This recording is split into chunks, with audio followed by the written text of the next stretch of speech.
ছেলে ল্যাপটপে উল্টা পাল্টা দেখতে দেখতে এখন প্রতি রাতে মায়ের কাছে যায়, মা কিছু করতেও পারতেছে না, বাধাও দিতে পারতেছে না, বলতেও পারতেছে না। এখন 10 বছর হয়, মেয়ের বয়স যখন 7 বছর হয়ে যায়, ওই মেয়েকে বাবা গোসল করাবে না, ওই মেয়ে বাবার সঙ্গে একই বিছানায় ঘুমাইতে পারবে না। আচ্ছা, ওএমজির ফুল মিনিং কি জানেন আপনারা? ওএমজি, ও মাই গড। ওএমজি মানে কি? আরে বলেন না রে ভাই। মুসলমানের মুখে ও মাই গড এর চেয়ে ইসলামের পরাজয় আর হতে পারে না। ও মাই গড বা ওএমজি বলা শিরিক। কি? জোরে বলেন কি? আল্লাহ যে কয়টা গুনাহ ক্ষমা করবেন না তার মধ্যে একটা কি? শিরিক। বলবেন শিরিক কেমনে হলো? ও মাই গড মানে ও আমার আল্লাহ। ও মাই গড মানে কি? এটা বুঝায় তারা, কিন্তু আল্লাহকে গড বলা যাবে না। আল্লাহকে, আপনি শিক্ষিত মানুষ, আমাকে পাল্টা প্রশ্ন করতে পারেন, হুজুর গড অর্থ তো আল্লাহ, ইংরেজিতে আল্লাহকে গড বলে। আমার জবাব, আমার নাম মিসবাহ বা হাবিবুর রহমান, আপনি যেটাই সন্তুষ্ট হন। হাবিবুর রহমানের ইংরেজি কি? আরে বলে না। আপনার নাম আব্দুল্লাহ, ইংরেজি কি? আপনার নাম আব্দুল খালেক, ইংরেজি কি? তাহলে আপনার নামের ইংরেজি যদি উচ্চারণ একই হয়, আল্লাহ গড হইল কিভাবে? হবে না। মূলত গড এটা একটা উপাস্য, নিজেদের মন গড়া তৈরি উপাস্যের নাম, সেটাকে আল্লাহর সাথে যোগ কইরা মুসলমানের ভেতরে মুসলিম সংস্কৃতি তথা মুসলমানের পরিভাষা দূর করার চক্রান্ত হলো গড। আল্লাহ এত সুন্দর সুন্দর নাম দিলেন, এগুলো আপনার পছন্দ হয় না, আপনি বললেন গড। এটা মুসলমানের ভাষা হবে না। আপনি সুবহানাল্লাহর জায়গায় বাদ দিয়া বিজাতীয় পরিভাষা ঢুকালেন, ও মাই গড। অথচ আপনার বলা দরকার ছিল কি? আপনি খুশির সংবাদ শুনলে কি বলেন? আলহামদুলিল্লাহ। জোরে বলেন আলহামদুলিল্লাহ। খানা খাইছেন, এখানে 2টা মাসআলা, যদি খেয়ে থাকেন কি বলবেন? আলহামদুলিল্লাহ। যদি না খান ইনশাআল্লাহ, যদি না খান ইনশাআল্লাহ খাবো, আলহামদুলিল্লাহ খেয়েছি। অনেকে দেখা যাবে ভাত খাইছেন, ইনশাআল্লাহ খাইছি। পিছনে যেটা যায় সেটা কি? আরে বলে না আলহামদুলিল্লাহ। আপনারা বিরক্ত? এটি শিখতেই তো অজায় মানুষ নাকি? আমি এমনি কিছু খুচরো কথাই বলি, বেশি কিছু আশা করেন না। পিছনে যেটা যায় সেটা কি? আলহামদুলিল্লাহ। যদি সুসংবাদ হয়, শুকরিয়ার কোনো বিষয় হয়, যেটা সম্পাদন হয়ে গেছে, আমি বয়ান থেকে উঠে আলহামদুলিল্লাহ বলি, আলহামদুলিল্লাহ। আমি বাসায় গিয়ে পুছে আলহামদুলিল্লাহ বলি, আমি বুঝতে পেরেছি আমার কাজটা সম্পাদন হয়েছে। আর যেটা সামনে হবে সেটা কি? ইনশাআল্লাহ। জোরে ইনশাআল্লাহ। এই ভুল হবে? কথা বলে না। আপনার সন্তান আলহামদুলিল্লাহর জায়গায় কি বলে? না, এই জায়গায় ও মাই গড কয় না, এই জায়গায় কয় নাইস, ফাইন, কথা কয় না। কি কয় জায়গায়? আহা, এগুলো কি ভাই? আপনার সন্তানকে আপনি শিখাইতে পারেন নাই, হুজুরের কাছে গিয়া বলেন হুজুর একটু মা বাবার খেদমতের ওয়াজ করেন, তখন আপনার বাইন্দা পিটান দরকার, আপনি বুড়ো হইল। আসলে কি পিটাইতে পারবে? মুরব্বীর কি? এটা তো মানে কথার গুরুত্ব বুঝাইতে গিয়া বললাম। মায় কয় তুই আমার ছেলে না, তুই যা, মানে কি ছেলে না? কথা কয় না।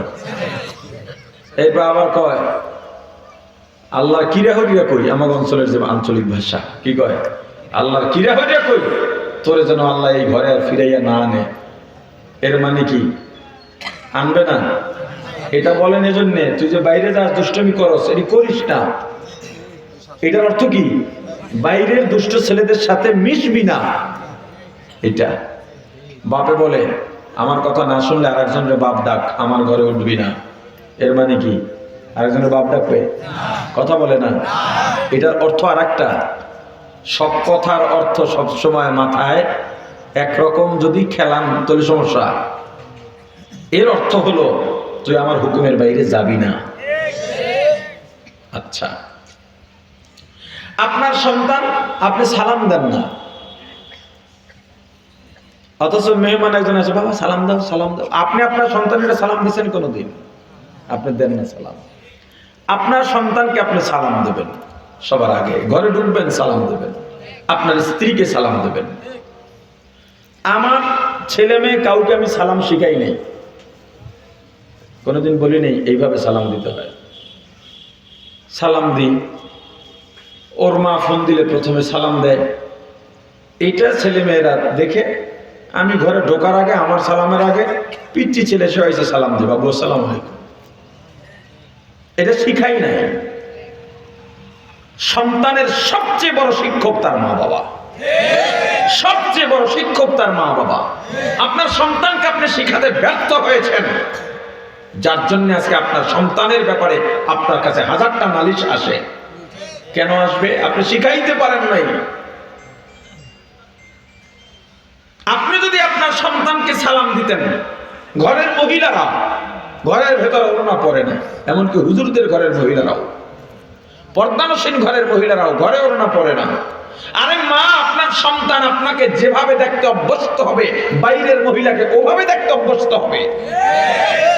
অতএব পর্দা বাইরে বোরকা তো পতিতালয়ের বেশ্যারাও বোরকা পরে বের হয়। তার মানে পর্দা নিষিদ্ধ কি বোরকা পরবে না? আরে পরবে তো, ঘরের ভিতরে পর্দা আছে। খালাতো ভাই, মামাতো ভাই, ফুফাতো ভাই, চাচাতো ভাই, আবার বোন, এদের সাথে অনেকেই দেখা দেয় না। কি মনে করছি খাস পর্দা হয়ে গেছে? শালি দুলা ভাই, ভাবি দেবর দেখা দেয় না, খাস পর্দা হয়ে গেছে। আচ্ছা, চাচির সাথে দেখা দেওয়া যায় গেছে? আসতে বলেন কেন? মানে এই মাসালা জানেন না। মামির সাথে, খালার সাথে নাই বলে তালে আছে, তালে খালা আর ফুফু। হ্যাঁ, আচ্ছা, আজকে আপনি বাড়িতে গিয়া বলবেন, চাচি মেজবা হুজুর আজকে বয়ান করে গেছে, আপনার সাথে দেখা দেওয়া জায়েজ নেই। শুধু একটু বলবেন, দেখবেন চাচি কি কইতে পারে, গোলামের ফুট। তোর হুজুরের মন এত নোংরা কা? তুইও খারাপ, তোর হুজুরও খারাপ। কে? তোর মার থেকে আমি তোর গুমুত বেশি ধুইছি, কোলে পিটি করে তোর আমি মানুষ করছি সন্তানের মতো। তুই কি আমার দিকে খারাপ নজরে তাকাস? আমি কি তোর দিকে খারাপ নজরে তাকাই? এখন আপনার কি জবাব আছে? আপনার জবাব আছে, চাচি খারাপ নজরে তাকাই না বলে বেপরদার কবিরা গুনাহ ৭,০০০ বছর জাহান্নাম।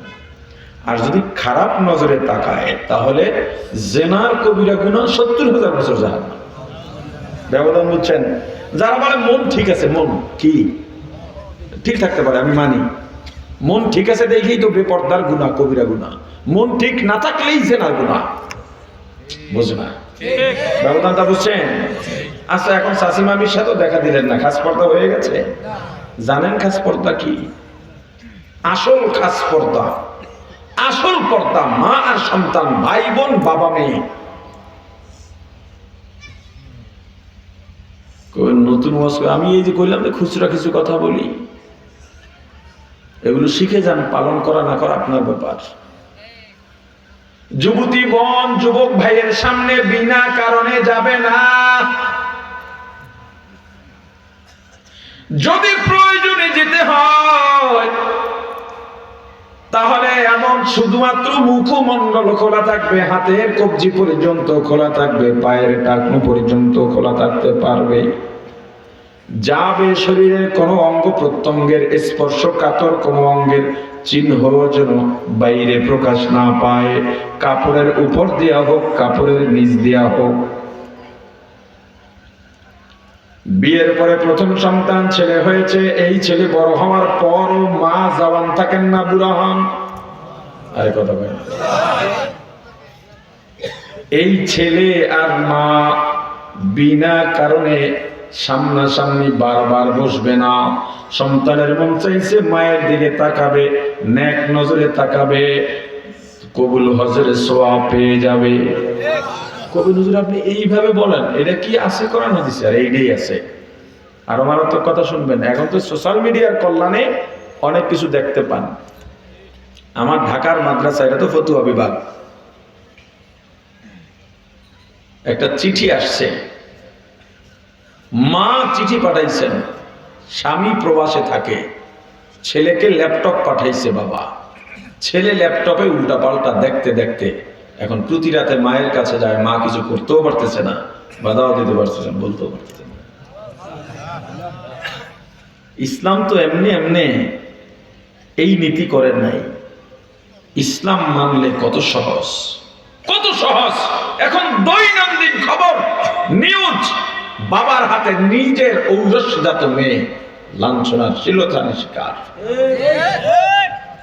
ছেলের বয়স যখন 7 বছর হয়ে যায়, মায়ের সঙ্গে ঘুমাবে না, মা ওই ছেলেকে গোসল করাবে না, বাবা করাবে। মেয়ের বয়স যখন 10 বছর হয়ে যায় না, ছেলের বয়স যখন 10 বছর হয়, মেয়ের বয়স যখন 7 বছর হয়ে যায়, ওই মেয়েকে বাবা গোসল করাবে না, ওই মেয়ে বাবার সঙ্গে একই বিছানায় ঘুমাইতে পারবে না। Safe protection. আর জমানা যেটা, এখন তো 5 বছরের ফতোয়া আসা উচিত মুফতিদের পক্ষ থেকে। আপনার সন্তানকে আপনি সালাম দেন না, আপনার সন্তানকে আপনি সময় দেন না। ছোট ছোট ছেলে মেয়েরা খেলাধুলা চায়, বিনোদন চায়।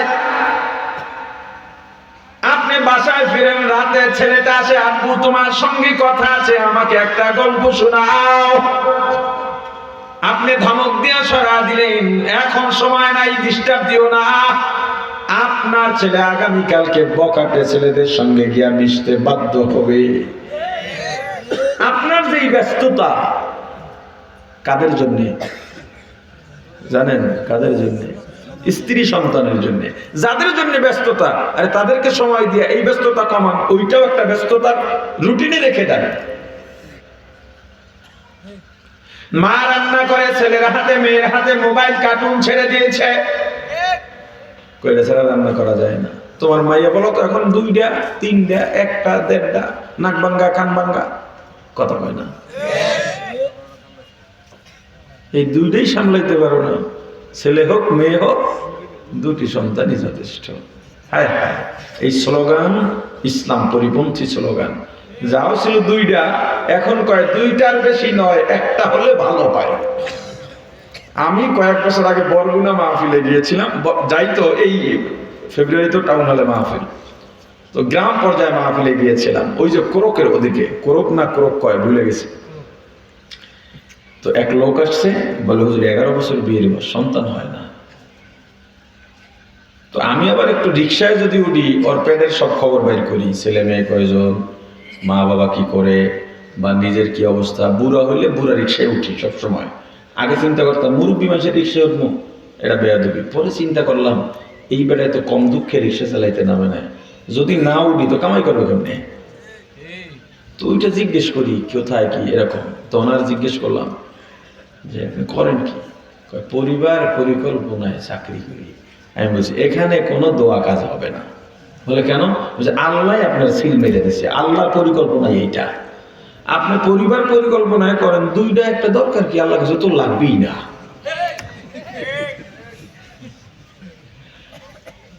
আপনি 2টা সন্তান সামলাতে পারছেন না। আগের দিনের মুরব্বীদের ছেলে মেয়ের সংখ্যা 10-এর উপরে ছিল। কথা বলে না?